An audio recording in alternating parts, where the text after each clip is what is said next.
Hey, best friend. Today is a really special one because I've got my favorite person sitting across the hall from me, and we're inviting you into our story. You may hear me talk about Josh, but we've been married for 11 years and we've had a ridiculous amount of wonderful surprises, stresses, healing, joy, growth, all the good things. And we want to share some lessons with you from 11 years that we've learned that have really helped us shape our love and keep us close. So, whether you're single, dating, deep in marriage yourself, these are truths that will help you show up better in every relationship that matters most. So, Joshy, glad you're here.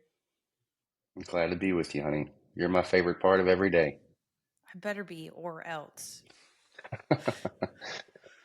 So, before we start talking into these 11 lessons of 11 years, one, I just want to say they may not be all of our lessons.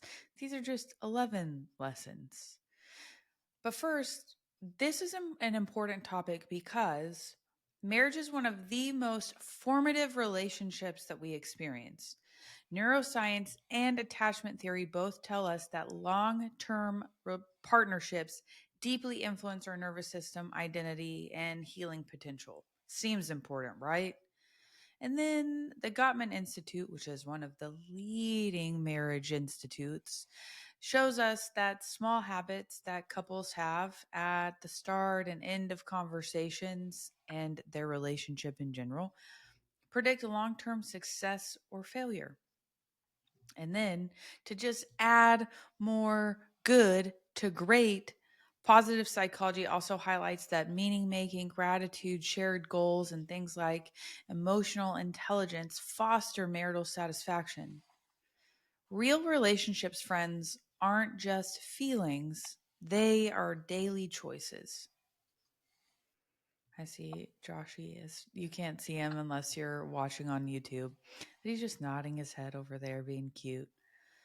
So let's just jump into these 11 lessons and because we want to share them with you.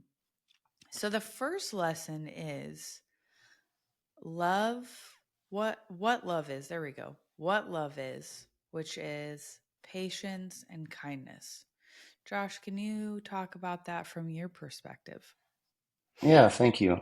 This is exciting for me because I can think about in our 11 years together, it has not been a straight or easy path. We have circled and looped and taken lefts and taken rights to really figure out what is the best foundation for who we are. And I'm grateful that we can look back as we've stepped into our 12th year and really pull out what we would call, are the most foundational lessons that we've been able to pull out of being together for over a decade and being married. And the first one is a foundational question, I think, for all of us is, what is love? Love can be often a feeling, love can be often an experience. Um, but for us who are believers, the Bible tells us exactly what love is. There's a verse in First Corinthians that I'm sure we've all heard of if you've been to more than two weddings. But First Corinthians 13 starts off by saying, love is patient, love is kind. Then it goes on to give us this berating definition of all the things that love is not. And if we were to Berating? chop that off, it just seems like thing after thing after thing. This is not, this is not, this is not. But it starts by telling us what love is. And I think it's foundational, Britt, to just have an understanding of what love is if it's something that we truly want to experience in our marriage. It says love is patience and love is kind. And what I like about both of these is that patience and kindness don't just happen because I'm in love. Patience and kindness are both active cognitive choices in the midst of a situation or circumstance, right? And so love then becomes less of a feeling and more of a choice, right? I get to choose to love you in the midst of this moment or this season, right? And I'm going to choose to show up and be patient. I'm going to choose to show up and be kind. And I think if that's something that we as couples can grasp onto, then we have a great picture of what a solid foundation looks like if we want to have love in our marriage. I so appreciate that, Josh, because let's be real. You don't always want to be patient with me, and I don't always want to be patient with you. In fact, sometimes I'm not, where I'm just like, you know what? I feel really grouchy right now, or my hormones are bananas, and here I am being short with you. And needing to come back and apologize for that. And while apologies is not in one of our 11, I think that that is so much a part of kindness where it's like, all right, I'm just going to own my stuff here that I totally just dropped the ball and showing up for you. Mm.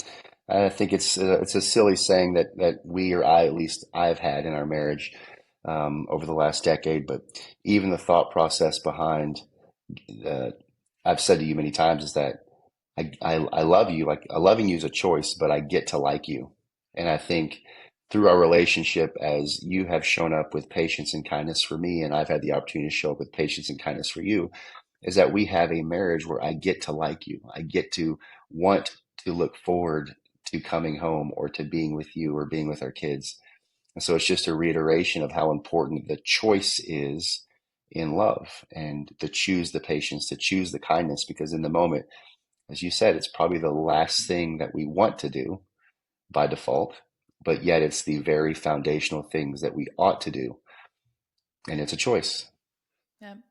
And when we make those choices, because they're choices, when we make them, what we start to do is we help our partner feel seen, safe, and soothed in our presence. And that leads back to attachment theory and other theories that really talk about the power of the connection, a power of the relationship.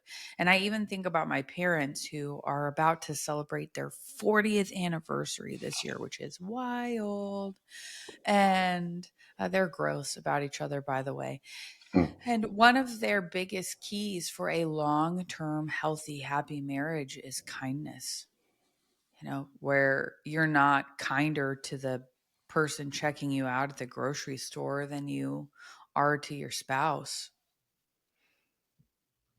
So there's that. Are you ready for number two, babe? Yeah, All right. Choosing curiosity over criticism. this is huge.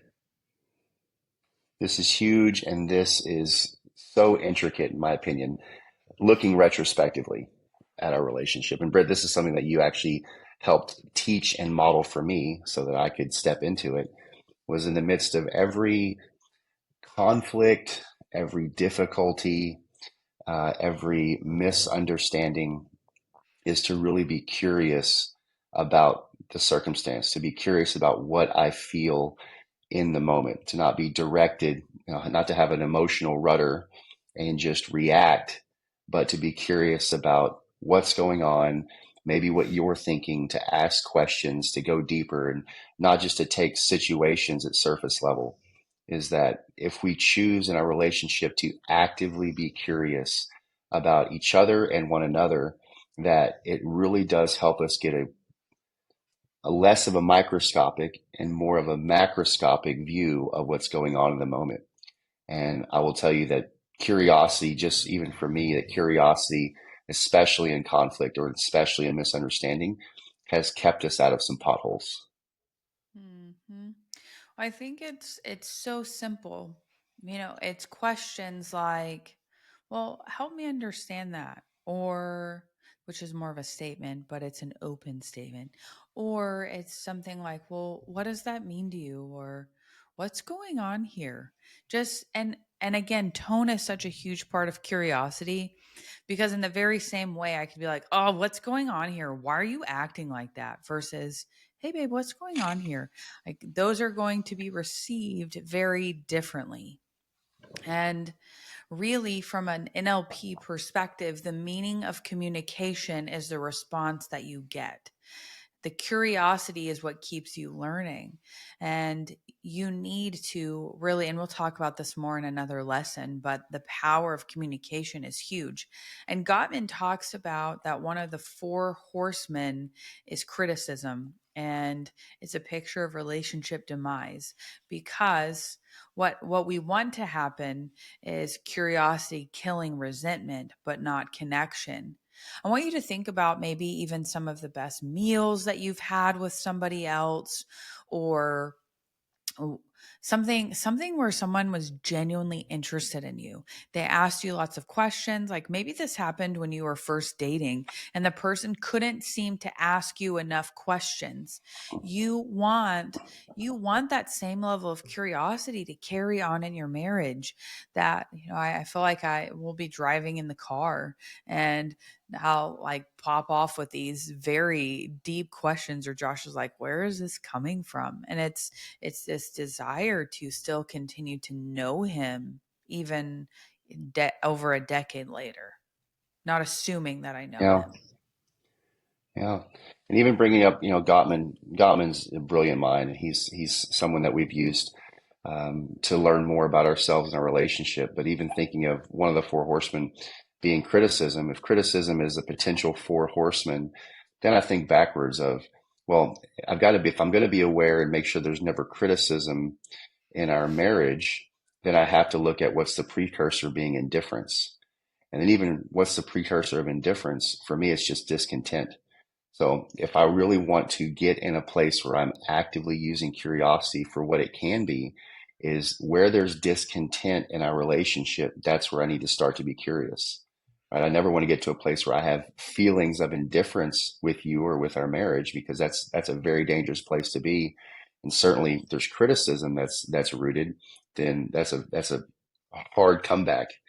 So if I can work the equation backwards from criticism to indifference to discontent, it helps me consciously be aware of at any point in time I feel discontent with our relationship, how things are going, how I feel, how a moment is manifesting for us, and insert my curiosity, just like you're talking about, with questions, with seeking insight, with trying just to understand where you are and what's going on in your brain and in your heart in that moment, to give me a fuller picture so that I can choose to respond versus just react. Because I think once we get in a place of indifference, or for sure we get in a place of contempt, then our actions come from reactions versus responses. And we all know that that's firefighting. And that's a painful thing that none of us really want to experience. So, all that to say, if I could give an area to truly be consciously aware of where we're inserting curiosity, is the moment you feel discontent. Hmm. So, Josh, that actually is sort of this great segue to lesson number 3, which is Mhm. assuming good intent, or said differently, giving the benefit of the doubt. Is a lot of times we will give the benefit of the doubt to our friend, to a parent, to somebody that we play pickleball with, or whatever it is. We'll assume that they didn't mean whatever it was. Oh, they just had a rough day.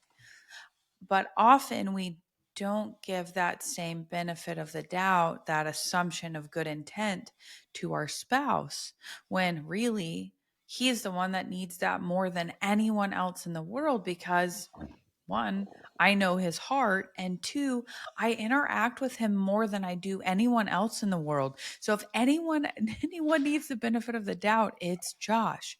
I think about positive psychology really talks about how choosing generous interpretations builds trust. That if I assume that, oh man, Josh is probably just stressed with work or whatever it is, and that's why he spoke to me that way, that's why he did X, Y, and Z. Well, one, that helps me to remember his character, who he is, and two, it also gets me out of that place of discontent. It gets me out of that place of criticism and really opens me up to be curious. I hope that you see that these things really do go together. Josh, you want to add to that? Yeah, I definitely do. So, The fun thing I think for assuming good intent is, generally speaking, like, I know you as a person. Yes, you're beautiful and you're all these things that I desire, but like, I know your character.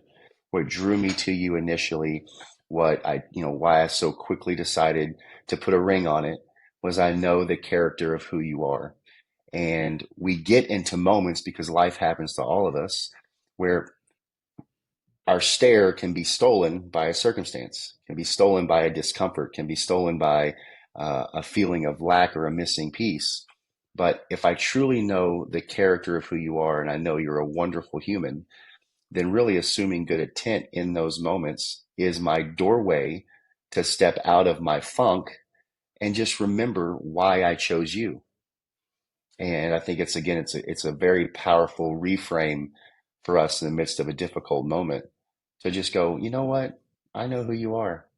Your heart and your mind is as beautiful and peaceful and wonderful as those blue eyes and those creamy cheeks and that smile, right? And so just to reframe in a moment with curiosity, and then also choosing good intent, was, I know you'd never intentionally harm me. It's just silly. You would never do something with malice against me or against our family.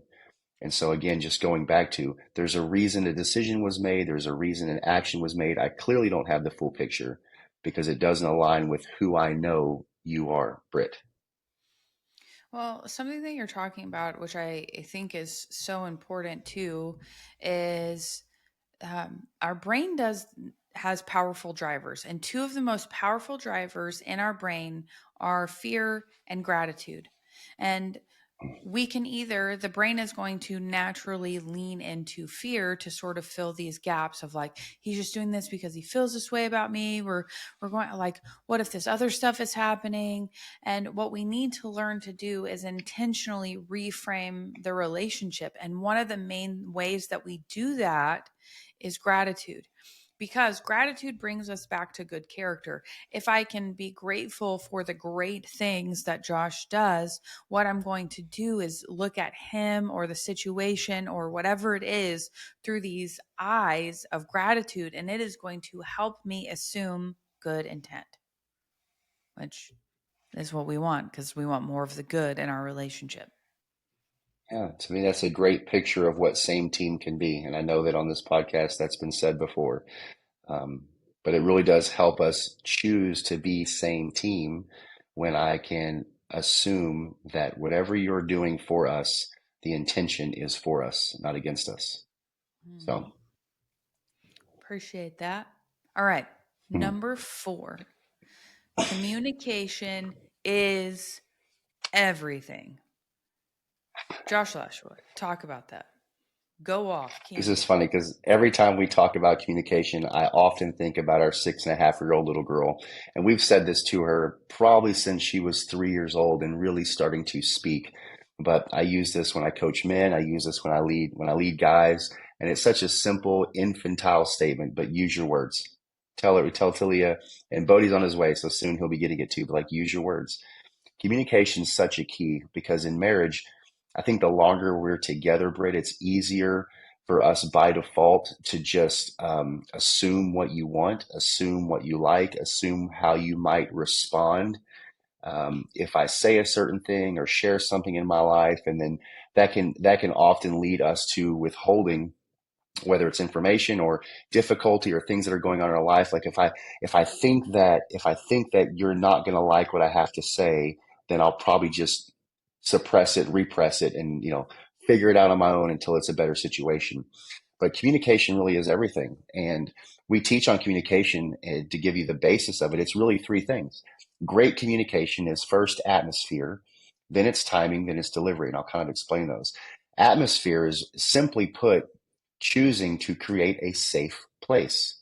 It's not easy for us to want to come together and have communication, especially the difficult conversations, if we think this isn't going to go well, if I'm going to get to see the difficult side of you, if I think I might get an explosion from you, then there's no safety in that for me. And I'm probably going to begin to withhold more and more and more, and suppress more and more and more, which we know ends up being Pepsi in a Coke bottle with some acid tablet dropped in it. At some point, it's going to come out and probably be used for ammunition.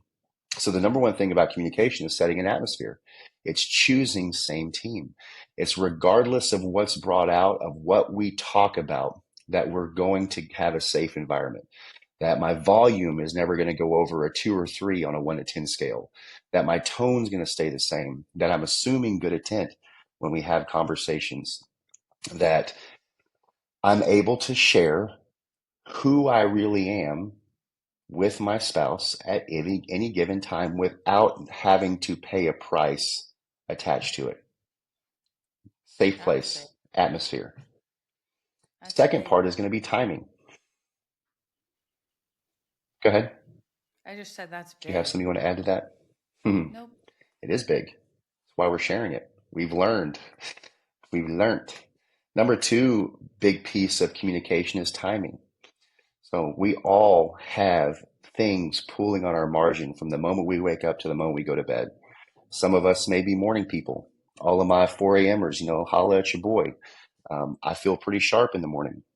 My wife is a little bit slower with her on ramp in the morning, but Britt's super sharp at night, and I've got nothing good to say after 9 p.m. Don't talk to me. You're not getting any sort of response. So there's this understanding as a couple of when is the best time to bring up something that honestly needs your focus and attention.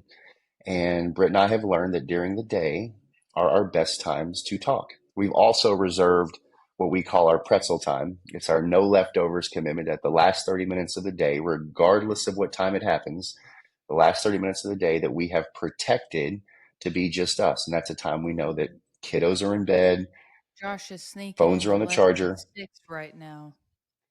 Yeah. And we'll touch on that in a little bit. But really, it's as a couple is understanding that timing is key. Right? For us who may work in an office or work outside the house, if you know your partner needs a few minutes to regroup, reframe, go to the bathroom, have a drink of water, maybe have a Snickers so they're not being crazy pants when they get home, then maybe that's part of the timing aspect is understanding when's the best time. Right? For And us dudes, oh, sorry, babe. I'm saying for us dudes, when we have sweet, wonderful wives that are taking care of littles and they've got one attached to the boob in one hand and one running around naked in the other. It's probably not a good time to try to have a deep, meaningful conversation with our wives. So being wise about the time that we decide to bring something up under the umbrella of safe atmosphere is really important in communication. And then part three. So part one is atmosphere, safe place. Part two is timing, knowing the right time to bring up a conversation that needs attention. Number three is delivery. And delivery is one of my favorite parts of communication because it's a conscious, active choice in how we communicate what we think we need to communicate. Delivery comes down to how we say it and the words that we use. And delivery is not too complicated, but delivery is really body language and tone. So what my face and body is saying needs to be congruent with the words that I'm saying and how I'm saying it. So oftentimes as a dude, when we try to communicate, when dudes try to communicate, you can kind of watch our volume go up and up and up and up. As one guy talks, next guy overtalks him, next guy overtalks him. Volume isn't the way to get words across the board. It's how we say it that's most important. And so your delivery is incredibly important. I know Britt will probably want to share on tone and things like that. But if we looked at what the research says about communication, our words, our vocabulary only account for 5% of the overall delivery. 55% of what we say is with our body language. That's why there's a game called charades. You can play a game without using a single word and have fun doing it. And then tone is our actual delivery. Our tone says what we're attempting to convey verbally. So if our body language and our tone don't align, which I can look at Britt, and so I love this wonderful human, and fold my arms and kind of turn to the side and look at her and go, I had a lot of fun with you last night. You look great. It's not congruent with what I'm saying. But if I look her in the eyes and hold her hand and go, babe, you were amazing. You were amazing tonight. I had so much fun being with you. I really needed this quality time together. right? Then my body language and my tone and then my words are now all aligned. And that's the last part of communication is how we choose to deliver what we feel the need to deliver. Bless you. You're so good looking. I just sneezed, but I was muted, so no one knew. Now But the cat's out of the bag. now they know. Isn't Josh so great though? Now you see why one of the many reasons that I love him. And we really have had to figure this out. I mean, I could tell, I probably won't just for the sake of time, but I could tell so many stories on us of where we just totally dropped the ball in timing, where we dropped the ball in delivery, where we dropped the ball in atmosphere, all of those things where it's like we just missed it. So if you're listening and going, wow, the Lashes sound like, wow, they've just got it all together. Please let me tell you, this was a learning process of how to communicate. I came from a family that communicated really well, and Josh's family had to learn to communicate better. And that's not a knock on them. It's just I came from a family where my parents would, after me and Josh were married, they were like, "So, how's your sex life?" So I just want you to get a picture of like how different that is in terms of communication. I won't stay there very long because I want to make sure that we get to all of our lessons. But Josh and I could talk about communication for a while. He nailed it though. So one of our next lessons is the power of a shared calendar because Mhm. we share our life together. And having a shared calendar does not forego communication that comes out of your mouth. It is in alignment with and congruent with the communication that comes out of your mouth. Josh, why is this so great for you? I was so against shared calendars years ago when you said, listen, this is something we need to do. And I thought, no, I want my own calendar and my own way of living, and I'll just tell you what's important. And I quickly learned, and I'm grateful that we instilled it. There's so, again, this goes back to there's so much that happens in our life. We live in a very fast-paced country, in a very fast-paced city. There's just so much that's grabbing on our margin. And the greatest life lesson that I've gotten to learn is that time is the only currency I'll ever get. Right? I choose where I spend my time. I spend my time in rest with sleep every night. I spend my time forging my body every day. I spend my time in the marketplace bringing value. I spend my time being a husband. I spend my time being a father. I spend my time doing things that bring me pleasure, like trail bike riding and things like that. But really, we all have these 24 hours in a day where a lot of us can be focused on, well, my time goes to my job. I have bills to pay. We all have bills to pay. But as far as the rest of it goes, I'm kind of uncertain. And what I like about a calendar, especially a shared calendar, is it truly exposes where our priority is. Number one is you can show me your calendar. You can tell me all day, well, being healthy and being active and being a good husband is really important to me. But then we look at your individual calendar and it's filled up with things that just serve you or just work, right? Then is that actually your priority? No, it's not. It's just something that feels good to say. So what I love about our shared calendars is one, it just gives me a picture, an idea of what Britt has going on at any given time during the day, and the same for her.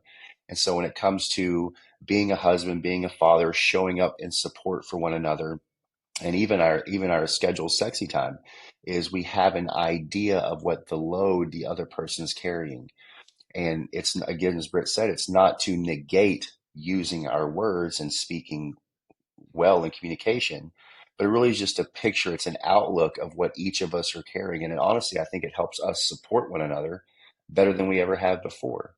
If I know that Britt has a meeting or is coaching or is with clients or has outlined time in the morning to go work out her body, then I know, hey, listen, I'm going to show up and be ready for that. I know that's coming tomorrow. And it just helps me prepare to be the best version of myself for you and for us. And you could certainly talk more about scheduling sexy time. That could be a topic all on its own. But I've found that in our relationship, having a shared calendar has really helped us show up for one another and not miss the mark for the areas that are really important. Totally. And it prevents fighting. where you're like, "Oh, I didn't know that Hmm. you were doing that. I'm so frustrated with you," or whatever it is. It prevents fighting. And again, it's a Josh and I talk about these things when stuff goes on our calendar. It's, hey, I think about Josh asked me about a Ranger game the other day. He's like, it's because we normally protect Sundays. That's a part of our life rhythm. And he's like, I got invited to this Ranger game, and some of my bros are going that I'd really like to spend time with. Is it okay with you if I go to this? Now, Josh doesn't need my permission per se, but because we're a team and because we've both agreed that Sunday is our protected family time, then if he's going to, for lack of a better phrasing, I don't want to say like step out, but it's sort of like violate the protected time. I don't even really like that word because it insinuates something negative, but I don't have the word right now. But if he's going to do something that goes against what we say that we protect, then we need to talk about it. So instead of just going, hey, I'm doing this thing, or just putting it on the calendar and not telling me, it's we're figuring it out together. We're making sure, is this okay? Can we do this? Great. Because our time together, our time with our family is the most important time on our calendar, even though we have other obligations. Yep. It helps us, in my opinion, helps us be in agreement with what we have going on in our life. For sure. All right, number 6. You I tried like this to one. talk about this earlier. Why don't you just go ahead and talk about first and last interactions? First and last interactions has been something that's really it's tough to verbalize how it's impacted our relationship. Britt and I have a very peaceful relationship that we have worked and forged for. We have a lot of high satisfaction moments together that we have worked and forged for. But I'll tell you that one of the great stepping stones in building the relationship that we have is we've integrated and been intentional with our first and last interaction together. So as I talked about a little bit earlier, I'm kind of an early riser. I get up at 4:15 and I spend time in the Word. I like to get my study in. I also am always reading a book. I picked that up from my wife, and so I'm always studying something, typically relationship, because that's a focus in my life that I very much enjoy learning about. But the first couple hours of my life are typically spent with just my time. It's just me. And so my wife and my kids wake up later, but my first interaction with my wife when I see her is always, By the way, I he say, a wakes 40 up at second hug. 4:30. So any time after that is later, just so we're clear. Anytime after that. But our first interaction together every single morning, 7 days a week, is a hug. And Britt can certainly talk deeply about the neurological and biological responses to that type of sweet and tender connection. And that's the biggest reason why we chose to do it is our first interaction is to come together, to calm our nervous system, to connect, just to be close, to hold each other. And for my guys out there, it's been an ongoing struggle with my hands in bathing suit areas, if we're going to be completely honest. But that hug isn't Glad designed we're for being that type honest of here. exploration. It's not designed for that type of exploration. It's designed to connect. It's designed just to hold each other, just to come in unity physically with one another, to be in proximity, and to just connect on an emotional level. And that's one of my favorite parts of the day. Is as soon as I see Britt, I go, get my morning hug, and then I just hold her. And then the other half of that is the last half of the day. Our last interaction, as I've talked about, is our pretzel time. Uh, Another word for that would be cuddling. But the last 30 minutes of the day, we protect. Whether we go to bed at 8:45, which is normal, or whether we go to bed, Lord help me, at midnight, right? The last 30 minutes of the day we spend together pretzeled up. Just means our legs are kind of tangled and we're very close in proximity. But it's an opportunity for us to be close to one another, to connect. It's a time that we've utilized for deep conversations. It's time for us to utilize just sharing our thoughts about the day, how the day went, what's coming up tomorrow, and just to love on one another. There's often lots of smooching going on, and cuddles and sweetness, and but to start our day intentionally that way and end our day intentionally that way. Now, I don't know what it does to my regulatory system and how it makes me feel and all the things that it promotes in my body, but I can certainly tell you that it's given Britt and me from our takeoff to our landing, it's done together. And that's what's been most important. Totally. And again, those sorts of things release dopamine and good feelings and things in the body. And I want oxytocin and I want dopamine releases related to Josh because the more I get them, the more that I want them. That's the cycle that the brain is in. The more I get, the more I want. Now, Mhm. speaking of the more I get, the more I want, let's talk about pursuit and romance. Yeah,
you're right.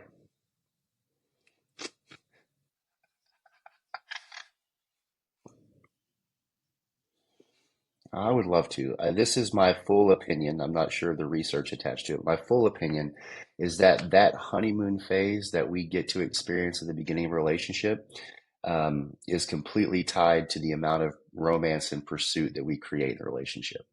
And what I don't like about the honeymoon phase is it's expected to end. A lot of people get into a relationship or get married and at some point think, well, this honeymoon, ooey gooey, I'm all about you phase is going to come to an end at some point because life just happens. And what I've tied that to is I have a goal for us to have a lifelong honeymoon. And on a relative perspective, I think we're getting to experience that at least to this point in our marriage. And I hope it continues, which I'll own my part.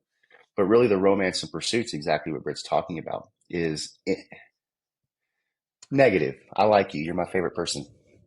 Um, that in the beginning, just speaking from a dude's perspective, is in the beginning, I'm very good about making sure my clothes match and like my hair's cut and I've got some sort of cologne on and I'm might be texting you throughout the day just to see, yo, boo, what's going on, thinking about you and buying you flowers, opening your door, taking you to dinner and scheduling that time together where, hey, I want to take you out on Friday night, basically asking permission. Can, you have space on a Friday night for a dinner? I want to take you out.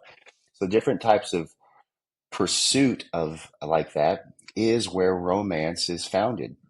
And so in marriage, if we're having trouble going, well, how can I bring back the spark? Or we've lost this feeling of romantic experience in our marriage. How do I rekindle that? It's very easy to go back to the beginning days. Well, what did you do in the beginning? Like what sparked you in the beginning? Where did all that effort come from in the beginning? Asking open-ended questions, wanting to get to know who you are.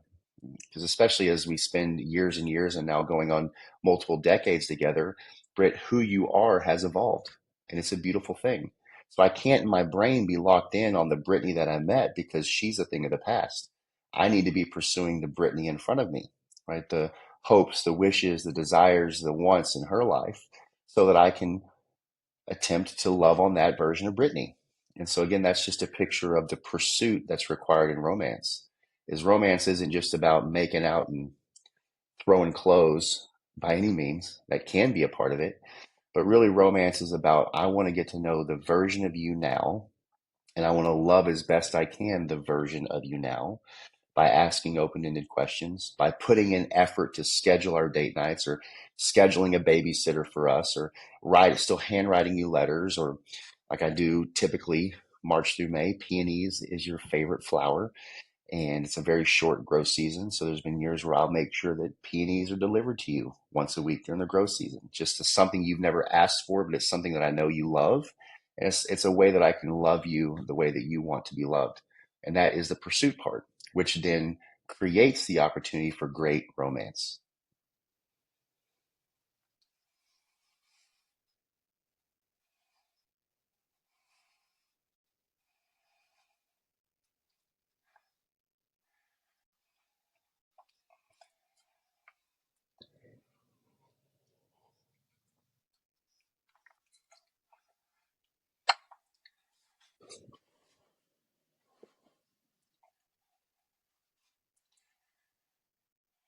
Um, One thing I think about is just you and motherhood, right? So you weren't a mother when we met by any means. We have two beautiful children, but there's a need and desire inside of you to nest and nest really well, to understand the season developmentally that both of our children are in, to create atmospheres for them to get to know God and get to have time and space quality with us. There's a desire in your heart right now to create more experiences like travel and hiking and seeing places together, that we want to do over the next couple of years. And so, although you may have always wanted to travel, the types of travel and the types of things that you want now have evolved. And so the only way that I know that is because we ask questions. I want to know deeper. You know, why do you want to do that? Why is that important to you? Where should these desires fall in our scale of priorities? Right. And so really just getting to understand that you are still the wonderful, beautiful human that I met, but who you are, what you think, and your priorities in general right now are slightly different than when I met you in your 20s.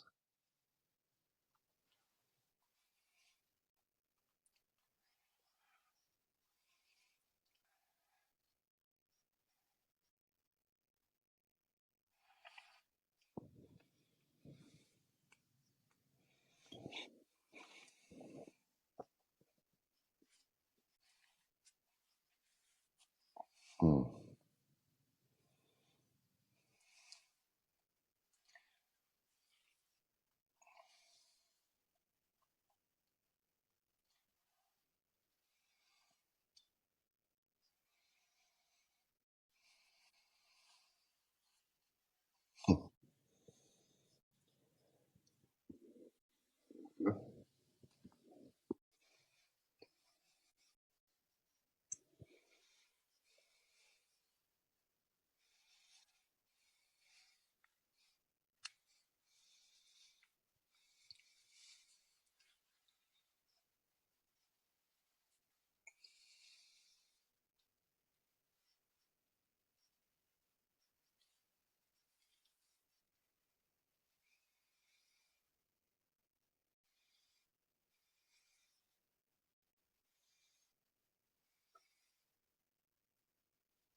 Yeah.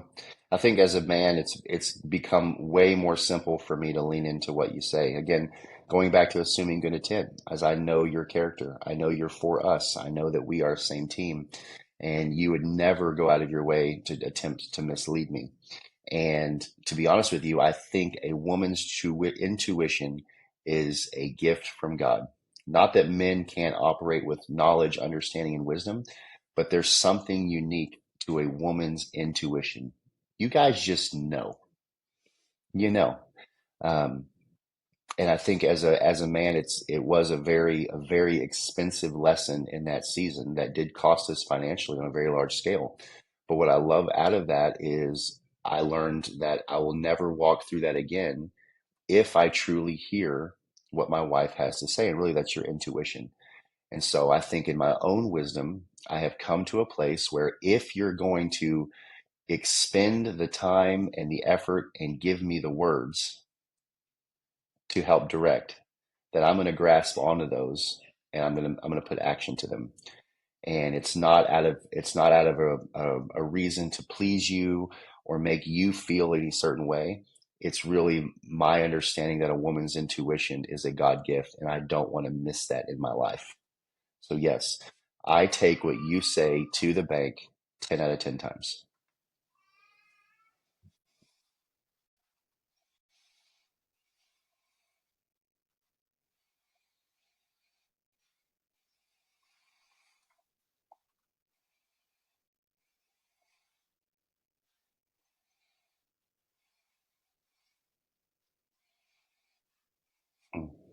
I like you.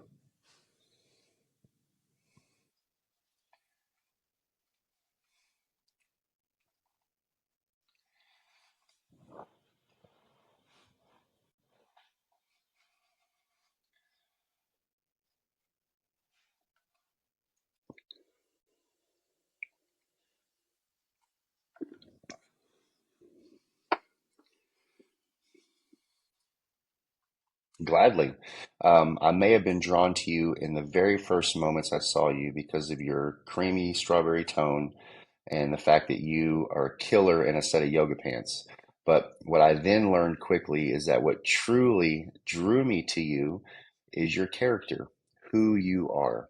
And we quickly learned that the family that we want to create, the legacy that we want to leave behind, it was very much aligned with one another even from the beginning. The marriage that we wanted to have, the type of atmosphere we wanted to cultivate in our home, were all very much aligned. And core values is something that you were raised with, at least that philosophy. I wasn't introduced to it till about a decade ago, but I can tell you has given us as a family a foundation of the who that we are creating ourselves to be.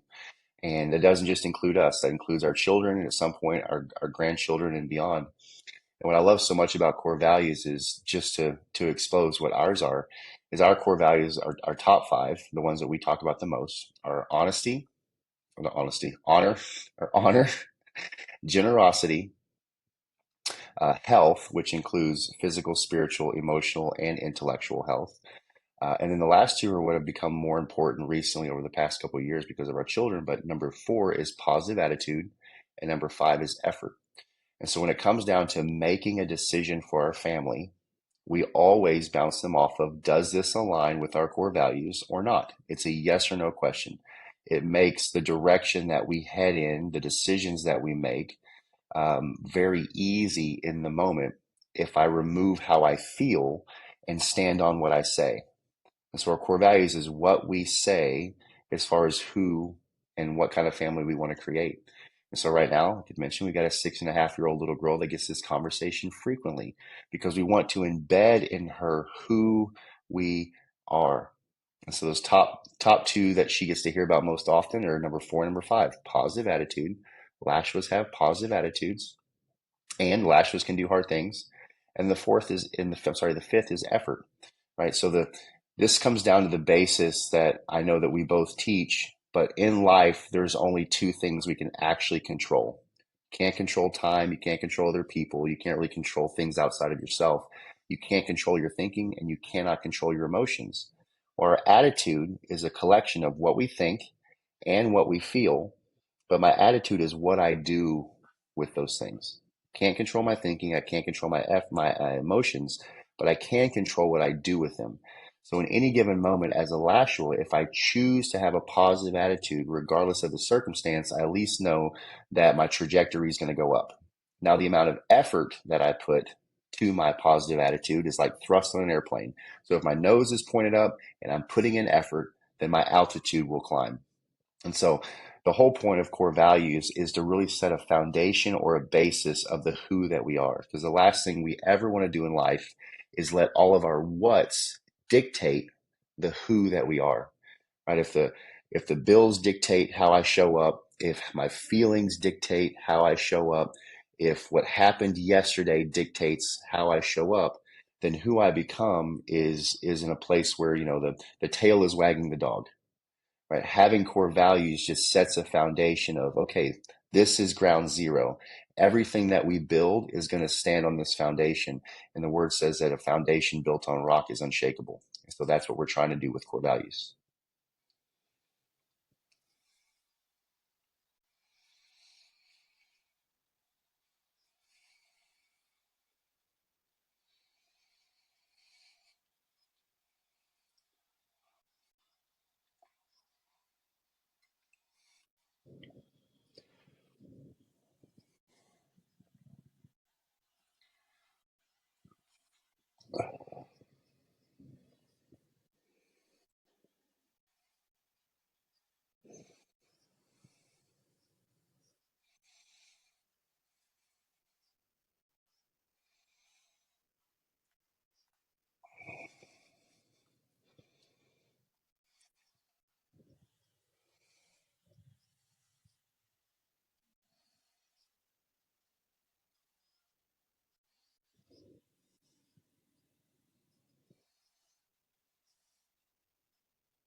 Yeah, our inner circle is incredibly important.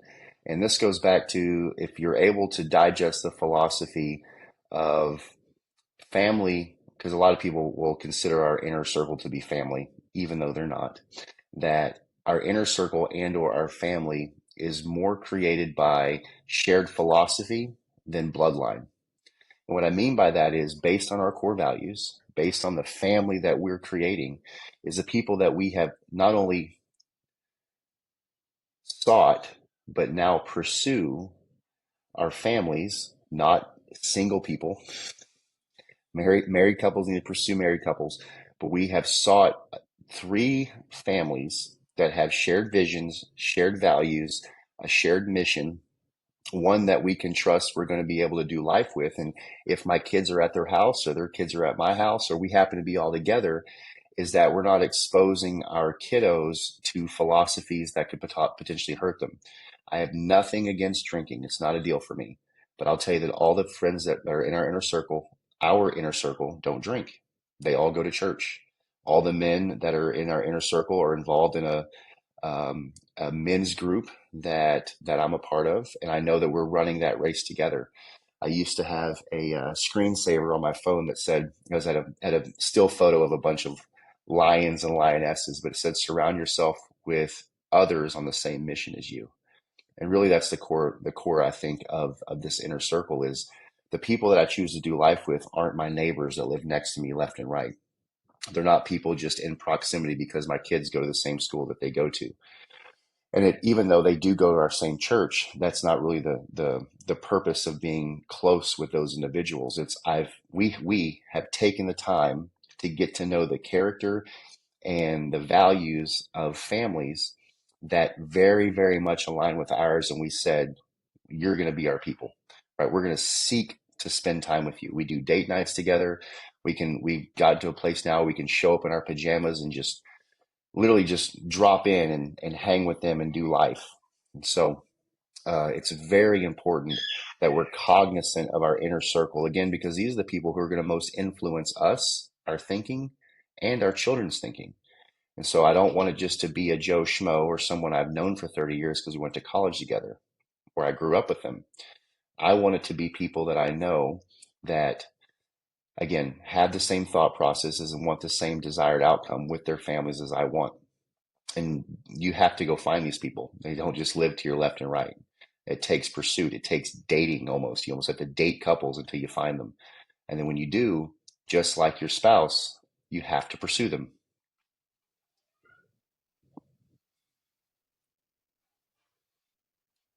I feel like you said something, Britt, but I didn't hear you because your mic is muted.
Love you dearly. My favorite.